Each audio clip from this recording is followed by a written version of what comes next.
JP here, and I'm really excited about this video. I'm very happy with some of the tones we got here, as you just heard in the intro.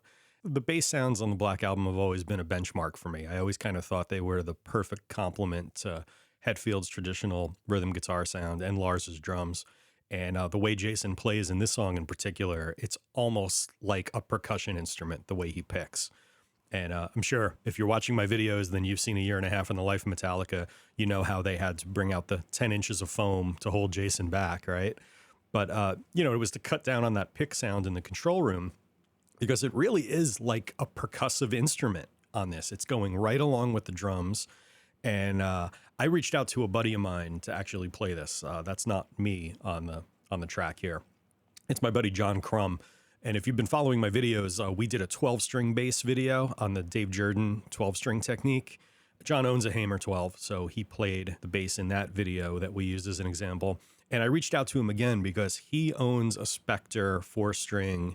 It's a European model, but it's the closest to an old NS2 that I know anyone with. So reached out to John to play just the intro and main riff of Sandman on there. So we are using as close to the bass that Jason used as possible. For all of the gear info on here, I'm relying on a couple interviews with Jason from 1991. I like going back there because it's the freshest in everyone's mind, and it's kind of devoid of any revisionist history that, 30 years later, memories get a little fuzzy. So Jason mentions that he used the Spectre NS2 on everything except the Unforgiven, which he used 58P bass for. Now, I know there's some debate over that because we see him use other basses in a year and a half. They did try a lot of things. They tried his live stuff that he'd been using on, the Justice tour, which was the wall basses and some of his custom alembic basses through his live rig, which was Trace Elliot GP11 preamps into Crown power amps into SVT cabinets. So there's a little bit of that made it into the album. The Trace Elliot GP11 is there, but they also used, here, let's just go through this. Now, we've got one bass performance that I have duplicated through all these tracks, just so you know. So all these tracks are parallel processes of one bass part. And John recorded it direct through, I think he has a Universal Audio tube direct box. So Spectre, Universal Audio, and then duplicated, what do we have? 1, 2, 3, 4, 5, 6 times. So Brainworks Ampeg SVT. This is kind of the standard, right? Let's just start going through these sounds.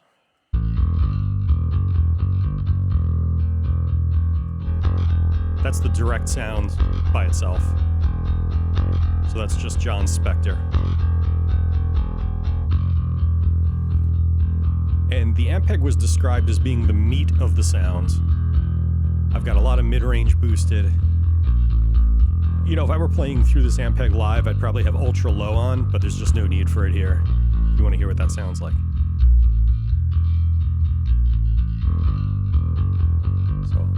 I like more of the traditional Ampeg sound without the ultra low for the meat part of the sound. And I've got it going through a 1081, but I'm not doing anything to it at all. Just whatever color that's adding.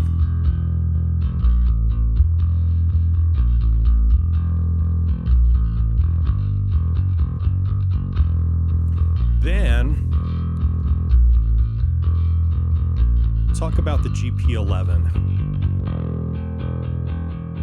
Actually, before we get to that. So Jason has mentioned two things about the Trace Elliot GP11. He's mentioned it being used direct, and then he's mentioned it going through Marshall guitar cabinets for kind of like an upper mid-range, aggressive type sound.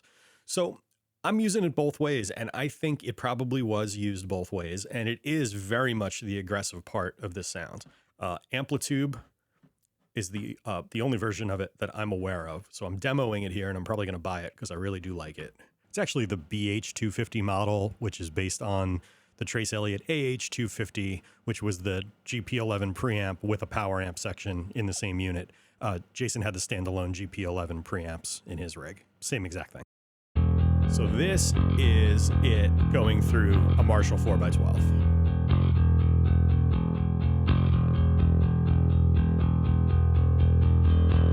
Just the 57, it's the only mic I'm using.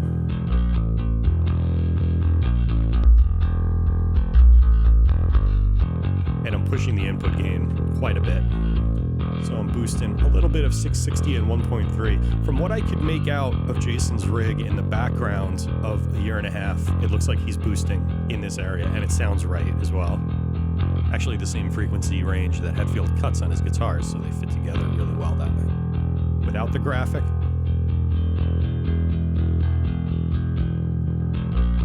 the graphic is pretty important there, and this mid-cut pre-shape.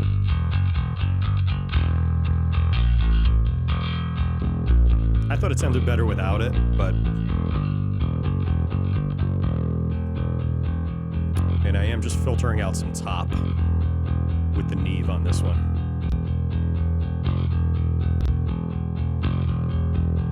You know, I had to phase match that a little bit with the SVT. That's SVT by itself with the GP11. GP by itself.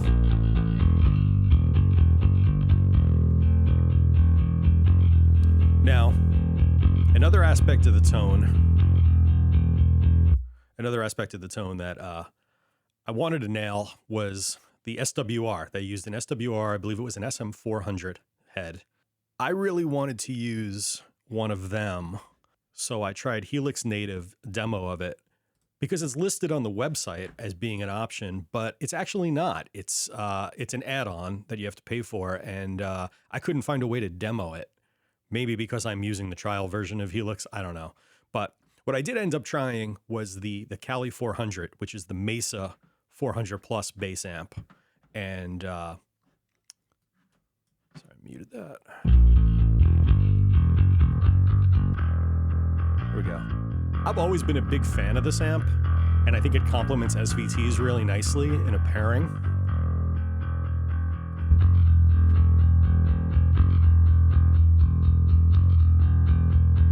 It adds a little thunder. So anyway, I really like that, and I thought if we couldn't get the SWR, that this would be a good option. And as far as cabs go, I've got this going through a 1x18 Del Sol, which I believe is their Sun cabinet. I thought that sounded really nice. 2x15 is not bad either, but the 1x18 had a bit of a growl to it that I liked.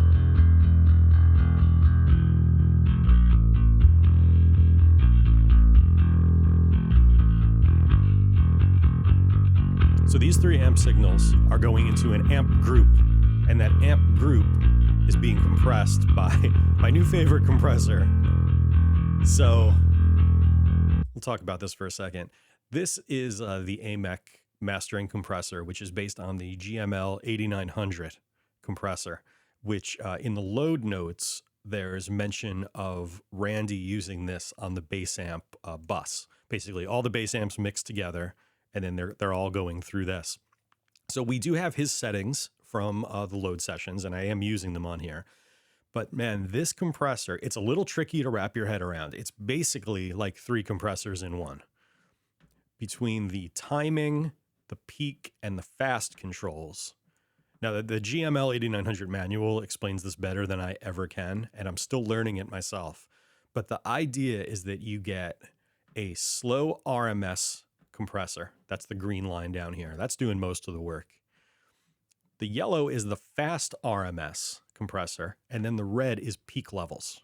So as you can see, I'm not doing too much fast compression, but I am grabbing the peaks, and the bulk of things are going through the timing. And then you can either use soft knee, which is sort of like an automatic ratio, or you can turn it up and select a hard knee ratio with a sort of an automatic gain structure happening. So it's automatically compensating for whatever amount of gain reduction happens. And See, that's soft knee. And for a part like this, I thought somewhere up around 4-1 sounded really good. So if you look down at this little monitor, if I lower the fast down, that's the fast. See, we're not catching any of the fast RMS stuff. Peak. If I boost that, look, I'm catching all the peaks.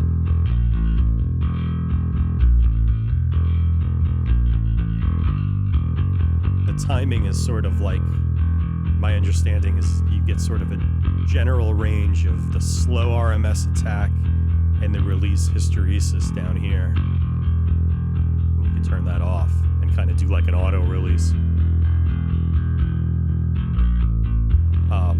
Such a cool compressor. I demoed it, and I just happened to have a voucher from Plug-in Alliance, and it was on sale on top of that. So I ended up buying it for 15 bucks today, right before we started cutting this. And I'm looking forward to using this on a lot more stuff and understanding it more. Great job.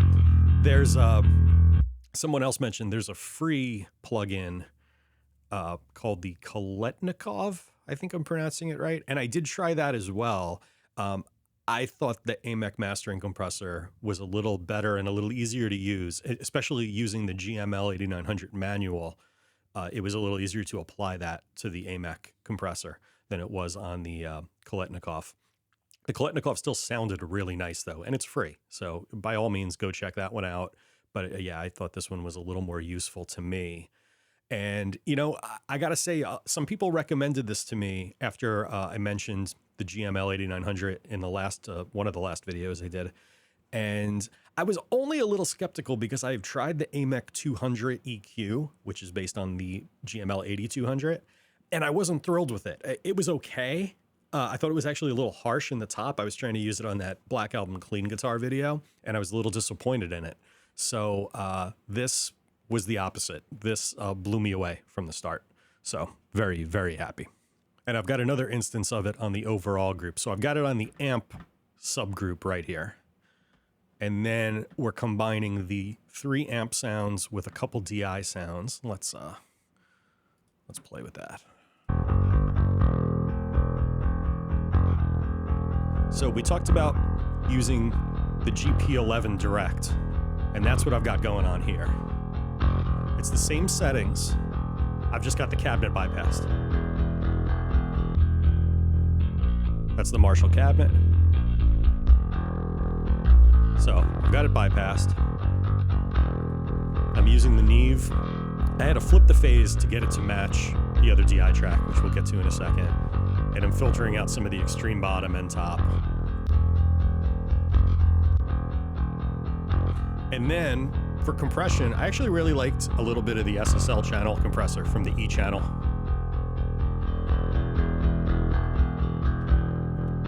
Because this part's almost like a percussion part, this compressor just happened to work really, really well on it.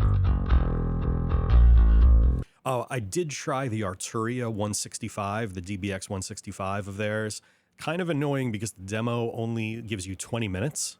You can restart it, but you know, some of my videos go longer than 20 minutes, and it was kind of just a little aggravating, actually. Plus, I think even though we have the settings from the DBX 165 that Bob and Randy used on load, for this particular bass part, I think it was a little too slow. And I think the SSL compressor, the timing of it just happens to work a little better. And the fact that it's a harder knee.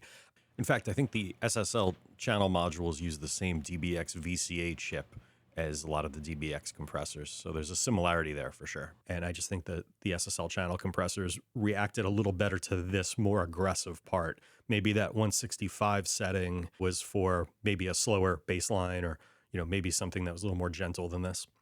So anyhow. And this is just our clean DI.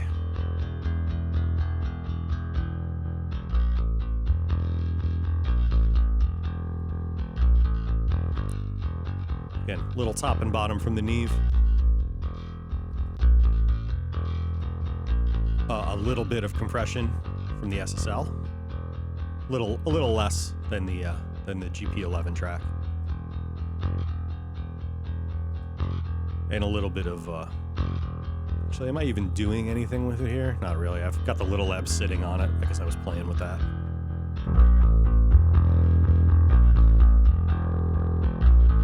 So that's their DIs together. And then there's one more thing happening here, and that's the boom box. That's just pure sub. We know that Bob Rock and Randy Staub are big fans of the DBX subharmonic synths, the old disco boombox units, and the XDS, I believe, was the one they used on some other stuff. So, yeah, I'm using the Brainworks subsynth. Similar settings to what I've used on past videos, the Dave Jordan bass videos. Just some pure bottom. And I am compressing it a little bit. SSL channel compressor, just to even it out. And then I'm kind of using this as a crossover because that plugin doesn't give you the option of just pure bottom. It always has some dry bass blended in with it, so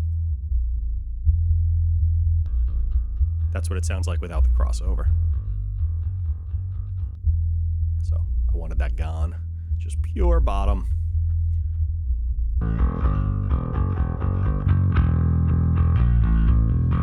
So we've got the 3 amps going to an amp group.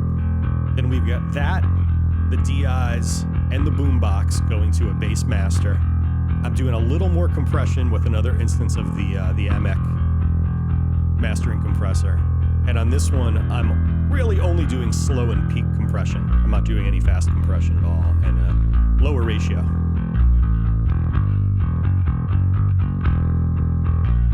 The amount of dynamics control you can get with this plugin transparently with no artifact is really, really impressive.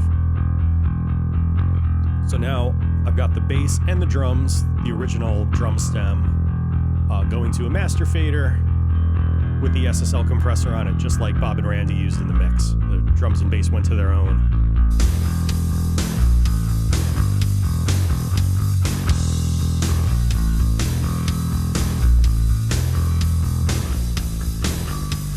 That's Jason's original bass.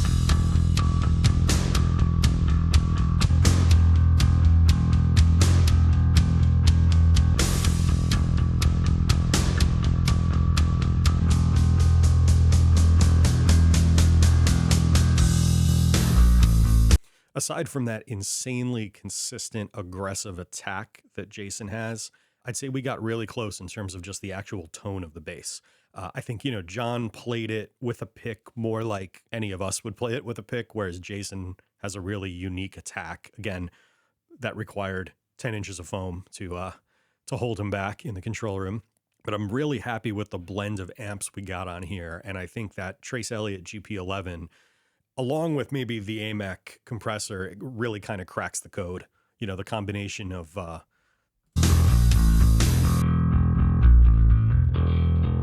that's the GP11 through the guitar cab, and that's the GP11 direct. It's the two of them together.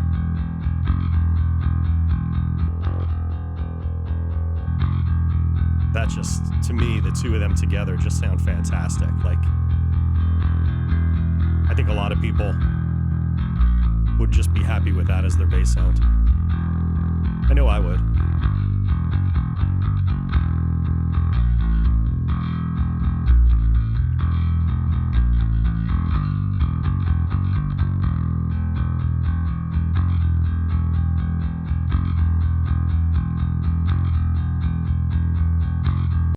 One interesting thing I read in one of those interviews with Jason was that for the stuff that he wanted to use a 5-string on the Black Album, what they actually ended up doing to keep it tighter sounding and to keep the bass sound consistent was they strung up his main Spectre NS2, but with B, E, A, and D strings. So it was basically like the bottom 4 of a 5-string, but on a 4-string bass, intonated properly. That worked better for him. I guess the longer scale of a typical 5-string was actually a little too floppy on the low notes. So I guess it just worked better. Maybe because they got this sound with their blend of amps with that NS2, it was just easier to tune an NS2 down to get that happening. So I thought that was kind of awesome. And I think at some point I might get into the P bass tone. I might do an entire video on some of the tones from The Unforgiven, because that's the one song, I think it's actually the first song that Metallica all used vintage instruments on, or at least, everybody but Lars. James used a vintage Telly for the main melody, and Kirk used a vintage Strat for the solo, and Jason used a 58 P bass. So I think that might be a video unto itself someday that we'll get into. But it seems that this blend of amps will kind of get you through most of the Black Album in various ways.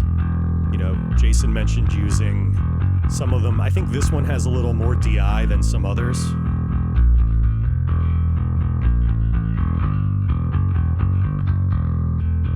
That's just the amps.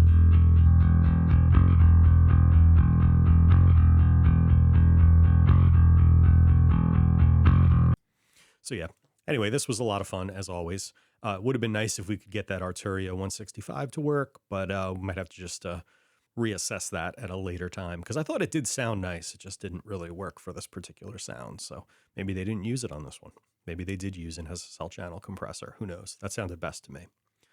Anyhow, as always, love your comments. Please like, subscribe, all that great stuff. Really appreciate all of your donations and subscriptions, and I'll be back with more. We're going to get into the Dan Electro 6-string bass that James played on Sad But True. That's coming up soon, amongst other things. All right, as always, take care, guys. Peace.